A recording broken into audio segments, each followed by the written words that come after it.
Salut YouTube, j'espère que vous allez tous très bien. Je vous propose aujourd'hui un tuto sur comment se lancer sur YouTube en 2024, car ça fait moi-même un moment que je crée du contenu sur YouTube, un an et demi, je vais me présenter juste après, mais aussi sur Twitch, TikTok, Instagram, etc. etc. Et je sais que c'est pas toujours évident d'oser se lancer sur une plateforme, donc je vais justement vous partager à la fois mon expérience personnelle, mais aussi des conseils pratiques pour bien démarrer sur la plateforme en 2024.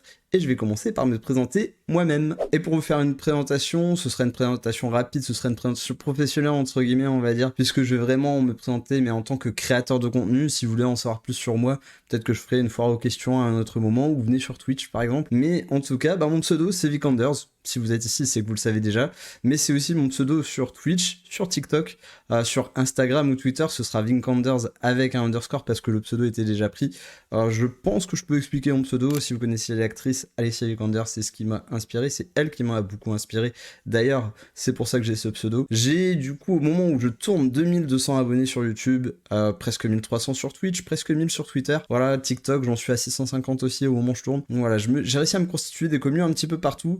D'ailleurs, il faut savoir que ces communautés sont quand même assez différentes sur chaque plateforme, et ça je vais y revenir un petit peu après dans cette vidéo sur comment se lancer sur YouTube, parce que vous verrez que c'est important. Donc vous allez voir que c'est important de travailler un petit peu toutes les plateformes. Si je peux présenter un petit peu mes passions, j'ai fait beaucoup de Football Manager. Si vous regardez le reste de ma chaîne, il y a beaucoup de tutos de Football Manager, et d'ailleurs ça fait au moins un an et demi que je fais des vidéos YouTube très régulièrement, puisque j'ai commencé à la moitié de Football Manager 2023. Donc ouais, ça fait à peu près un an et demi, et là le fait que FM24 soit repoussé, ça me laisse un petit peu plus de temps libre pour faire autre chose. Et donc une de mes autres passions, c'est la création de contenu, et c'est pourquoi j'ai eu cette idée de vous présenter ce tuto comment se lancer sur YouTube en 2024. Et je pense qu'on va commencer à rentrer dans le vif du sujet. Et je vais commencer surtout par partager mon expérience personnelle très rapidement, parce que ça fait un an et demi que je suis très régulièrement sur YouTube, mais ça fait 2 ans et demi que je suis très régulier sur Twitch. Donc ce qui m'a motivé à démarrer au départ de la création de contenu, c'est que voilà, moi je voulais être en live, je voulais jouer mais partager ce que je faisais en même temps. Sauf que j'avais pas vraiment de plan précis. En fait, je streamais des fois 2 fois dans la semaine, des fois 5 fois dans la semaine, et j'ai même été je crois 5 ou 6 fois dans la semaine à un moment donné où j'ai voulu être un peu plus régulier. Ça aussi je reviendrai plus tard, c'est important d'être régulier malgré tout, mais voilà, c'était un petit peu hasardeux au début, et surtout des fois je commençais à 17h, des fois à 19h, parce que en fait je dépendais aussi de madame, donc c'était vraiment un petit peu hasardeux.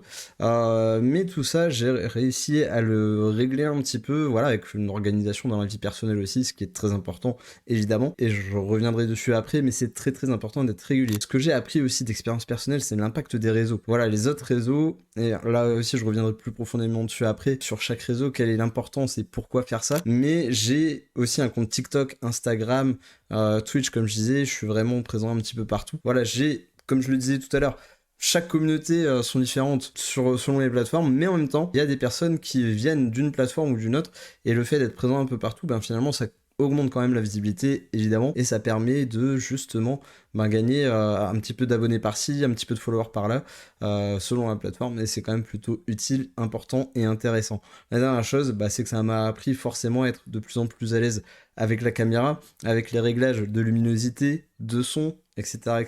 Tout ça c'est très important aussi. Et notamment sur TikTok, voilà, au début c'était très compliqué pour moi, et j'ai appris des petites techniques que je vais vous partager pour m'améliorer justement devant la caméra. Et là on va rentrer dans les conseils pour bien démarrer sur YouTube en 2024, et le premier conseil que je peux te donner, c'est de bien choisir ton jeu ou ton sujet de niche, peut-être même entre parenthèses un sujet de niche, ça peut être encore plus intéressant, mais surtout qui te passionne. Et on va commencer par ça, par la passion.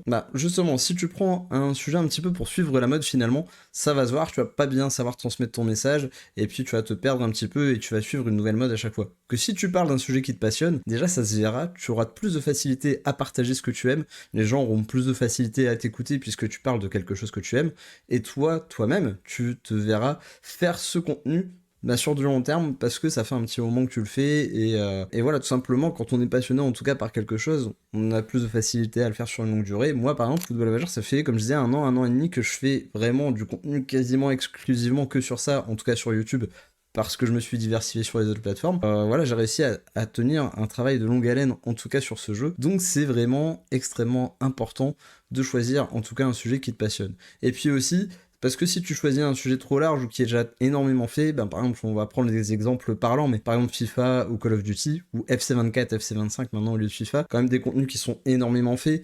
Donc voilà, ça va être dur de trouver sa place. Après, si tu as vraiment un niveau exceptionnel ou vraiment une manière d'animer qui se démarque de tous les autres créateurs FIFA ou Call of Duty, ça peut fonctionner, mais ce sera forcément plus difficile de percer là-dedans. Donc c'est aussi tout l'intérêt de pouvoir prendre une niche, si possible. En tout cas, que ce soit un jeu ou un sujet IRL, tout est possible, comme le sport, le dessin aussi, quoi que ce soit. Donc n'hésite pas à te lancer déjà, si tu en as l'envie. Le deuxième conseil que je peux te donner, c'est d'essayer d'être régulier et d'avoir la patience surtout. Pourquoi? La régularité, déjà, c'est d'avoir un ou plusieurs jours de post dans la semaine. Après, ça dépend évidemment le contenu que tu fais. Si ton contenu te prend du temps, c'est normal que tu sortes une vidéo toutes les 2 semaines ou une vidéo toutes les 3 semaines. Je pense qu'il faut aussi ne pas se mettre trop de pression là-dessus. Tant que la vidéo est qualitative, elle sera vue. Faut pas faire trop attention à ça quand même. Mais maintenant, la régularité, c'est assez important puisque, comme tu peux le voir, moi, dans ma bannière, il y a écrit une nouvelle vidéo tous les dimanches et ça fait un petit moment que je respecte cela. Alors, j'ai eu quelques moments de pause, évidemment, parce que la vie fait que parfois on doit faire des pauses, mais j'ai énormément respecté, en tout cas, ce timing de faire une vidéo tous les dimanches. D'ailleurs, je vais peut-être imposer une nouvelle régularité. Ce sera peut-être le samedi dans le futur, mais en tout cas, au moins ta communauté sera au courant que tu as un jour où tu postes des vidéos et saura à quel moment te retrouver sur sa plateforme favorite qui est YouTube. Donc c'est vraiment extrêmement important d'être très régulier. Et l'autre chose qui est très importante avec la régularité, c'est la patience, parce que là, moi, effectivement, j'ai 2200 abonnés, mais ça va faire quasiment 2 ans que je suis très régulier sur YouTube, ça fait 1 an et demi, de quasiment 2 ans. Voilà, j'ai mis un petit moment à atteindre les 1000 abonnés. Maintenant que j'ai franchi les 1000 abonnés, ça va un petit peu plus vite, mais ça a pris du temps. Donc vraiment, faut pas lâcher l'affaire. Il y a des vidéos aussi qui marchent parfois moins bien, et ça, pareil, j'y reviendrai par la suite. Vraiment, être régulier, être patient, ça va être aussi une des clés pour aller très loin sur YouTube. La troisième chose très importante, c'est l'engagement avec la communauté. L'engagement avec la communauté, surtout au début, même moi encore à mon niveau, j'ai pas tant de commentaires que ça, vraiment, faut essayer de les lire le plus possible. Alors quand c'est du négatif mais constructif, faut essayer de le prendre en compte pour pouvoir s'améliorer. Je sais que moi, en termes de rythme, d'élocution, etc., on m'avait déjà fait quelques remarques et je me suis amélioré là-dessus, même si c'est pas encore parfait et qu'on peut toujours faire mieux, mais en tout cas, ça m'a aidé aussi à progresser devant la caméra notamment. Et puis après, tout simplement, même les commentaires positifs, mettre un like, mettre un cœur, répondre aux commentaires, déjà ça fait toujours plaisir aux personnes qui ont commenté de base, et puis ça alimente l'interaction, donc ça alimente l'algorithme YouTube, et au final ça continuera à vous mettre en avant. Donc l'engagement avec la communauté, c'est extrêmement important aussi. La quatrième chose que je peux te donner, c'est la planification et la structuration. La planification, c'est extrêmement important puisque si tu te fais un planning de vidéos et que tu sais sur les 5 prochaines semaines ce que tu vas poster par exemple, déjà ça te mettra moins sous pression de te dire je dois avoir une régularité mais je sais pas quoi sortir la semaine prochaine. Donc si tu as eu le temps de travailler un petit peu sur ta chaîne déjà en amont, la planification de vidéos tu l'auras déjà, et au moins ça te permettra aussi de ne pas partir dans tous les sens et de garder l'attention du spectateur qui ne se dira pas tiens, une fois c'était un sujet sur le sport, là ça n'a rien à voir, c'est sur l'art contemporain. Bien que les deux puissent on peut aimer les deux évidemment, mais en tout cas ça peut aussi parfois perdre le spectateur. Donc c'est bien aussi quand même d'avoir un petit fil rouge si possible. Et en termes de structuration, c'est quand on se fait une vidéo, c'est d'avoir un script. C'est comme moi là sur mon écran, pour être très transparent avec vous, j'ai un texte que je lis pas à la lettre près évidemment, mais en tout cas j'ai un texte qui me permet de savoir un petit peu où aller, de ne pas me perdre dans mes pensées et de savoir retranscrire à la caméra ce qu'il faut. C'est très important que ça ait l'air structuré justement pour garder l'attention des spectateurs et encore une fois pas partir dans tous les sens. Depuis que je le fais, il y a un moment où je le faisais pas et maintenant que je le fais, je pense que vous pourrez voir la différence. Et la dernière chose, c'est de surpasser ses peurs. Donc je reviens à ce que je disais tout à l'heure, c'est que parfois vous allez avoir des vidéos qui vont flopper, des fois des sujets qui vous tiennent à cœur. Moi je vais revenir sur une de mes vidéos qui était le foot féminin. Je suis pas là pour parler de ça aujourd'hui en tout cas, mais je comptais beaucoup sur cette vidéo. C'est un des sujets qui me passionne aussi, que je voulais transmettre à beaucoup de monde, et finalement ça n'a pas touché son public, et j'en suis un peu triste. Même si cette vidéo a floppé entre guillemets, je suis reparti de l'avant. Et au moins je me suis dit ça faisait quand même partie de mon contenu de base parce que ça reste toujours du foot, et au moins j'ai essayé et j'ai pas de regrets, et ça ne m'empêche pas de repartir de l'avant et d'essayer d'autres choses par la suite. Et là je vais vous parler des logiciels et outils à utiliser pour commencer, et le tout premier que je vais vous donner c'est DaVinci Resolve, notamment pour les vidéos YouTube, ce qui vous permettra de rendre vos vidéos plus dynamiques en utilisant des zooms et des dézooms, entre autres évidemment, mais ce sera très utile. C'est un logiciel très complet qui est gratuit en plus. Et en plus de ça, sur YouTube justement, il y a une chaîne française qui s'appelle Les Tutos DaVinci Resolve qui pourra vous aider énormément à utiliser ce logiciel de montage. Voilà, comme je disais, il est gratuit, il est très complet. Alors il sera peut-être un peu compliqué à apprendre en main entre guillemets, mais avec justement la chaîne officielle Les Tutos DaVinci Resolve, vous devriez pouvoir vous en sortir. Donc je vous le conseille énormément. Le suivant c'est CapCut. CapCut notamment pour TikTok, si vous utilisez beaucoup TikTok, vous en avez certainement déjà entendu parler, et ça vous aidera à trouver des transitions rapides, à mettre des sous-titres sur vos vidéos. Ça inclut même aussi un logiciel pour pouvoir trouver des sons non copyright que vous pouvez utiliser, parce que vous pouvez quand même utiliser CapCut pour YouTube. Donc voilà, c'est un logiciel qui est très intéressant et très important pour justement ne pas se faire striker ses vidéos. C'est jamais très agréable, alors j'ai jamais eu de strike, mais j'ai déjà eu des petites alertes, faut enlever la musique, ceci, cela. Donc voilà, c'est quand même très important, petit conseil que je peux vous donner. Et enfin, le dernier conseil, et surtout le dernier outil ou logiciel que je peux vous donner, c'est Canva. Alors Canva qui est disponible directement sur internet. Il y a une version gratuite, il y a une version pro, mais je peux vous conseiller de rester sur la version gratuite, parce qu'il y a déjà énormément de templates disponibles qui vous aidera à faire des miniatures efficaces, qui taperont à l'œil. Alors faut pas hésiter évidemment aussi à taper un petit peu à l'œil, justement sur YouTube, c'est ce qui fonctionne aussi, faire des miniatures colorées, etc. En tout cas, n'hésitez pas à utiliser ces trois logiciels-là, DaVinci Resolve, CapCut et Canva, pour utiliser le côté montage avec les deux premiers, et avec Canva, le côté miniature, ça vous permettra d'avancer d'autant plus vite sur YouTube. Et là, on va attaquer les choses à ne pas faire, et la première chose, c'est de se disperser. C'est qu'au départ, quand vous choisissez votre niche, ce qui est très important, en tout cas si vous avez réussi à en choisir une, bah de rester bien fixé sur cette niche, comme moi j'ai fait beaucoup de football manager sur Twitch, sur YouTube, je vais pas me répéter, mais j'ai surtout commencé par ça. Pourquoi déjà, au-delà du fait que vous allez perdre un petit peu les gens si vous faites une fois ceci, une fois cela, et que vous allez un petit peu dans tous les sens, mais surtout c'est qu'au départ, les gens, faut quand même se dire qu'ils ne viennent pas pour vous. Ils viennent en fait pour le jeu auquel vous jouez, ou pour le programme duquel vous parlez, le sujet duquel vous parlez. Donc en tout cas, ils viennent pas spécialement pour vous, mais ils viennent parce que c'est un sujet qui, comme vous, les passionne, et ils seront là pour partager peut-être un petit peu leur expérience, pour parler de ce domaine-là, en tout cas de cette niche, de ce jeu, de ce sujet, mais en tout cas ils viendront pas pour vous. Par la suite seulement, quand vous avez commencé à faire un petit peu ce que vous voulez, là au moins vous allez vous construire une communauté, et c'est justement en ça que sert la niche, et ne pas se disperser, c'est pour vous créer une communauté fidèle. Donc voilà pourquoi il est très important de ne pas se disperser au départ et de bien rester sur sa niche, c'est que les gens ne viennent pas pour vous, mais qu'une fois que vous avez créé cette communauté, les gens viendront pour vous, et là ça pourra amener d'autres personnes, vous allez pouvoir commencer à faire d'autres choses, et votre commu pourrait même vous suivre sur ces autres choses, et c'est là où ça devient intéressant. Mais en tout cas, au début c'est très très important de ne pas se disperser. La deuxième erreur à ne pas faire, c'est de sous-estimer le référencement. Donc le référencement sur YouTube, ça passera surtout par l'utilisation de mots-clés dans les titres, donc mettez tout de suite en avant ce que vous voulez faire sur le titre de votre vidéo YouTube. Faut pas que le titre soit trop long, parce que c'est les 4-5 premiers mots qui vont être très impactants, en tout cas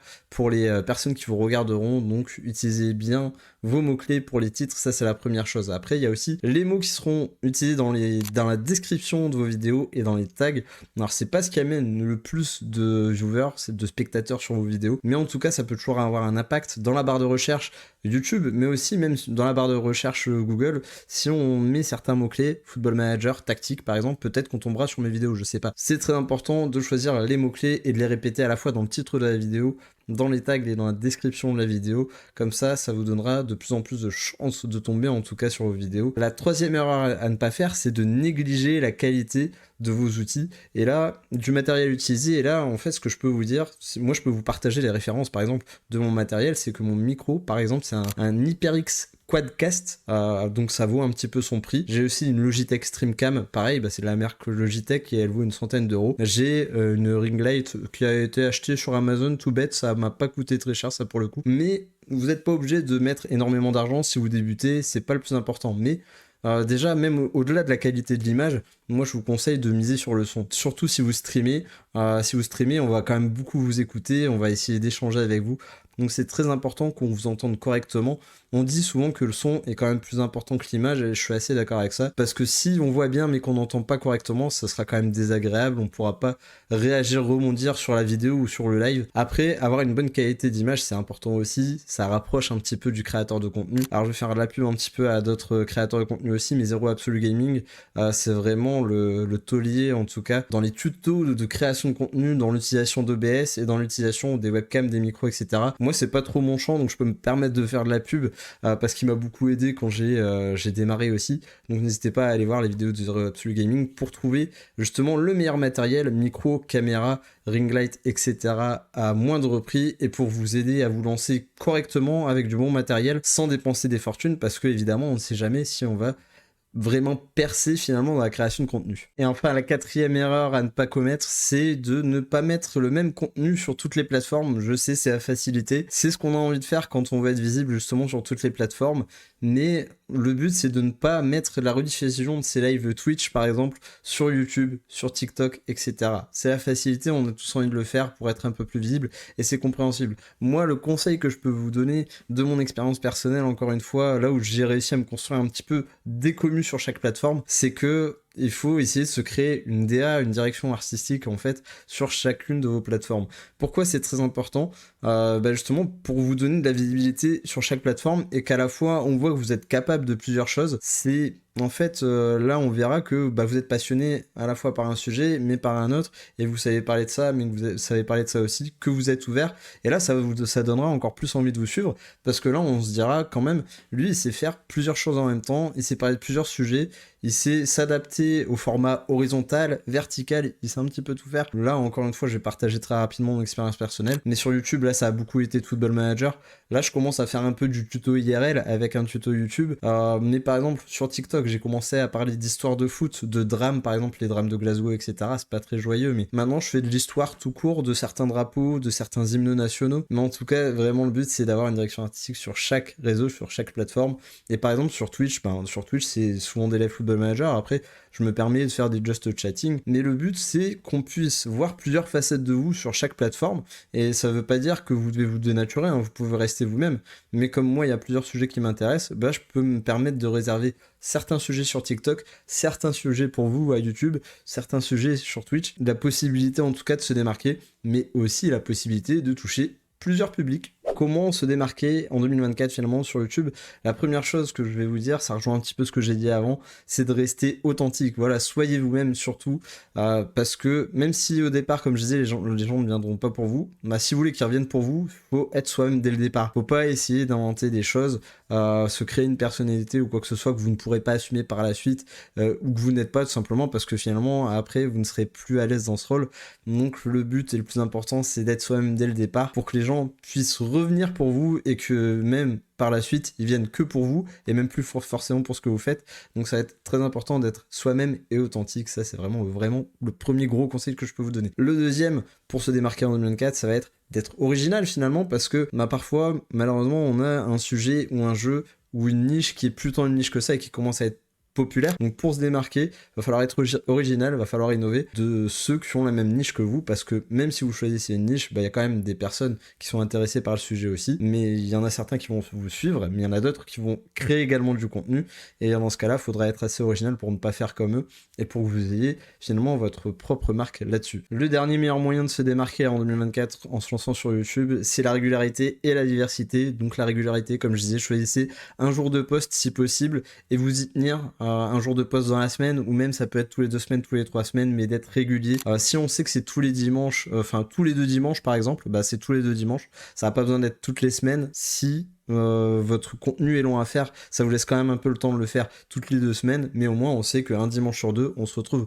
sur votre vidéo YouTube pour se régaler et vous écouter sur le sujet dont vous parlez. Et voilà, on arrive donc à la fin de cette vidéo. J'espère que ça vous a plu en tout cas, et soyez indulgents s'il vous plaît, c'était la première fois que je faisais ce type de vidéo, mais j'avais énormément envie de le faire parce que j'adore la création de contenu, ça me tenait à cœur, et peut-être que ça peut donner envie à certains de se lancer, comme j'ai dit tout à l'heure. Et si je peux aider à donner un déclic, en tout cas chez certaines personnes à se lancer, ça me ferait extrêmement plaisir. En tout cas, s'il y a des points que j'ai maltraités, pas assez approfondis, ou où j'ai oublié certaines petites choses, c'est possible aussi, n'hésitez pas à utiliser la section commentaires pour me le dire, et pour partager votre expérience, ou dire que vous allez vous lancer aussi peut-être. N'hésitez pas également à liker, partager la vidéo. En tout cas, moi avec tout ça, je vous dis à très bientôt pour une prochaine vidéo. Salut YouTube, ciao!